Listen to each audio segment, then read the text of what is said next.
Humanity के मुद्दे हैं। Exactly. आप ये सोचिए ना कि ये जो कानून है ये किस किस हालात में जी रही है एक औरत को जिंदगी में कुछ रोशनी देगा, वो जिसकी जिंदगी बदतर है, जहन्नुम है। आप ये देखिए सौरभ इसका जी, पति उसको डोरमैट मानता है।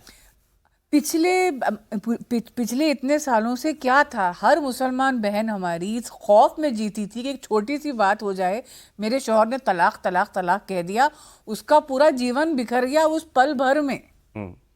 उसके बाद उसका क्या होगा उसको खुद नहीं, पता लेकिन मैं ये आज भी किससे आते हैं कहा कि आज भी ट्रिपल तलाक हो रहा है। यही आदमी, ये तेलंगाना का आदमी, उसने ट्रिपल तलाक दिया हुआ है। देखिए आते हैं बिल्कुल। आप लोगों को तब भी काम करते ही रहना पड़ेगा। कह रहा है कि इलीगल ट्रिपल तलाक दिया हो तो भी गुजारा भत्ता देना, यानी कोर्ट एक्सेप्ट कर रहा है कि इलीगल ट्रिपल तलाक चल रहा है। तो और कर रहा है तो उसको पहले जेल डालो ना। हाँ, अगर ट्रिपल तलाक दिया उसको जेल डालो, पहले कानून है। इवन उसमें भी वो सब्सिस्टेंस अलाउंस की बात है कि अगर आपने, पहली बात तो वो वॉइड है, तलाक होगा नहीं, लेकिन अगर आपने बोल भी दिया है तो भी आपको उसको अलाउंस भी देना पड़ेगा और 3 साल के जेल का भी प्रावधान है। फिर भी समाज में आज भी हो रहे हैं क्योंकि महिलाएं मान लेती हैं। ये लड़ाई हर पहलू पर है ना, ये सिर्फ सरकारों की या कानूनी लड़ाई नहीं है, ये मनोवैज्ञानिक स्तर की भी लड़ाई है। एक महिला जिसने मान लिया कि उसको तलाक हो गया, उसको कोई कानून भी क्या प्रोटेक्शन दे देगा? तलाक हो गया, हाँ, उसकी मैं तो अच्छा मुझसे गलती हो गई, मैंने नमक खाने में ज्यादा डाल दिया, या मैं उसकी फरमाइश को पूरा नहीं कर पाई तो I failed as a woman. ये कंडीशनिंग जब एक बच्ची की बचपन से हो रही है, क्या और कंडीशनिंग है कि मेरी जिंदगी का एक ही मकसद है, अपने पति को खुश रखना। हाँ, अपने शौहर को खुश रखो, ये मेरी लाइफ का गोल है। ये मुझे इसीलिए भेजा हिजाब गया। के लिए जब हम डिबेट्स कर रहे थे, आई ऑलवेज मेंटेन्ड, मैं हमेशा ये कहती थी कि जैसे बिकनी पहनना किसी महिला का अधिकार है, अगर कोई अपने आप को कवर भी करना चाह रही है वो उसका अधिकार है, लेकिन उसको एक तो मजहब से मत जोड़िए कि रिलीजन ये कहता है, दूसरा कैरेक्टर सर्टिफिकेट मत बांटिए। नहीं, तुम नहीं बताओगे कि वो क्या पहनेगी। एग्जैक्टली, और सर्टिफिकेट बांटते सौरभ, तुम बेकार हो, ये आर्गुमेंट भी मैं, ये हो। सही बताऊं आपको, ये आर्गुमेंट भी मैं गलत मानता हूं कि उसका अधिकार है कि वो जो मर्जी पहने। अरे आपने जब 5 साल की उम्र से उसको बता रखा है कि तू पर्दा करके बाहर निकलेगी 5 साल की बच्ची को, तो वो तो उसको सही मानेगी ना। वही मैं सौरभ, फियर साइकोसिस क्रिएट की जाती है, कैरेक्टर सर्टिफिकेट बांटा जाता है, आप खराब लड़की हैं, आपको कोई ढंग का लड़का शादी नहीं करेगा, आपको कोई पूछेगा नहीं, ऐसे डराया जाता है। तो वो कंडीशनिंग इस तरह की होती है कि उसको मान लेती हैं। और सर कुछ बोल नहीं, देखिए बिल्कुल आपने जैसे कहा, सुबह जी ने जैसे कहा, बिल्कुल होता है ये सब, लेकिन आज की जो सरकार है वो कम से कम सपोर्ट नहीं करती इन सब चीज़ों को ना। ठीक है, अभी भी इट्स वेरी अनफॉर्चुनेट कि होता है, लेकिन बट जो सरकार की जो विचारधारा है या फिर सरकार की जो प्राथमिकता है कि जो हमारी मुसलमान बहनें हैं उनके हित में उनको सुरक्षित रखा जाए या उनकी एम्पावरमेंट के लिए सोचा जाए। आपकी सरकार की कमी बताता हूँ सर, मेरे ख्याल से मानेंगे, आपकी सरकार ऐसी मुस्लिम लीडरशिप नहीं डेवलप कर पाई। I agree, I second that, जो जाके ये काम करे। I second that. और एक जो कमी स्टैंड ले सके और जाके ये काम कर सके। एक कमी मैं और बताना चाहती हूँ। देखिए, अब तक की सरकारों ने अपीस किया अल्पसंख्यक अल्पसंख्यक अल्पसंख्यक बोल के, दुनिया जहान की सब्सिडीज, दुनिया जहान की पॉलिसीज फेवर में मुसलमानों के। क्या मुसलमान अल्पसंख्यक है सौरभ? 20 करोड़ लोग 140 करोड़ की पॉपुलेशन में, are we minorities, we are the second largest majority.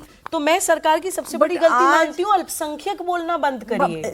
But आप ये देखिए ना, ये सब बोल के आप रह कैसे जो लेती भी देखिए, जो भी आप ये देखिए, जो भी सरकार की योजनाएं हैं या फिर जो भी स्कीम्स हैं, उसका लाभ जो है ये देख के तो नहीं दिया जाता कि वो व्यक्ति हिंदू है कि मुसलमान है। वो व्यक्ति भारतीय है, उसको स्कीम का लाभ मिलता है। और दूसरी बात ये है कि अब आप प्रधानमंत्री आवास योजना के ही आप जो फिगर्स उठा के देख लीजिए, घर जो है महिला के नाम पे मिलता है और उसमें सबसे बढ़ के किसने बेनिफिट किया है? बहुत अच्छी बात है ये, बहुत अच्छी मेरे ख्याल से जो हमारी मुसलमान बहनें हैं जो सबसे मतलब गरीब तबके से हैं, उन्होंने ही किया है इससे बेनिफिट।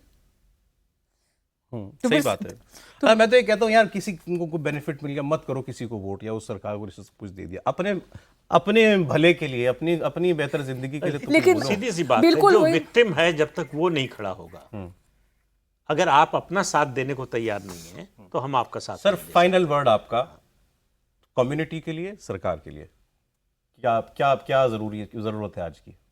नहीं, दोनों। देखिए, कानून से समाज नहीं बदलता। कानून से अगर इनजस्टिस हुआ है तो आप जस्टिस दिला सकते हैं, इतना ही हो सकता है। जब तक लोगों की जहनियत नहीं बदलेगी, सोच नहीं बदलेगी, उस दिशा में काम करना पड़ेगा और ऐसे लोग तैयार करने पड़ेंगे जो कन्विंस्ड हों उससे। ये नहीं कि हमको पार्टी में कुछ पद मिल जाएगा, हमको कुछ और मिल जाएगा, बिल्कुल, इसलिए हम ये कैंपेन चला रहे हैं। हम कन्विंस हैं कि हम जो कह रहे हैं, जो कर रहे हैं वो सही है और ये होना चाहिए और हमारे समाज के लिए ये बेहतर है। ऐसे कमिटेड लोग जब तक नहीं होंगे तब तक कोई बदलाव होगा नहीं। इस पे सौरभ जी मैं एक और बात कहूंगी। एक फाइनल कौशल, एक फाइनल वर्ड आपका, बस जी जी समय बिल्कुल। नहीं है। आप ये देखिए, सरकार की जहाँ तक बात है तो जो हज की बात कर लें हम, जो हज पे जो महिलाएं बिना महरम के जा रही हैं, जी, तो जो है ठीक है, वो फैसला जो है सऊदी सरकार का था कि महिलाएं बिना महरम के जा रही हैं। लेकिन अगर मोदी सरकार जो है महिलाओं को इनकरेज नहीं करती या फिर उनको सपोर्ट नहीं करती, तो जो बहनें आप देखिए यूपी के गांवों से जो आती हैं, जो बिल्कुल इंटीरियर से, देहातों से जो आती हैं महिलाएं, जो एक शहर से दूसरे शहर नहीं जा पाती थी अपने आप, लेकिन आज वो अंतर्राष्ट्रीय यात्रा पे, हज यात्रा पर जा रही हैं और ये संख्या बढ़ती जा रही है। बिल्कुल। And very proudly I can say कि last year the numbers of 4,314 ऐसी हमारी बहनें बिना महरम के गई हैं हज पे, और इस साल 5,000। और उन महिलाओं से मैंने इंटरैक्ट किया है, मैं तो उनके साथ बहुत रही हूँ, तो उनको जो है समझ में आ रही है ये बात कि पहले जो है हमारी कोई सुनवाई नहीं थी, there was nobody to even think about us. अब ये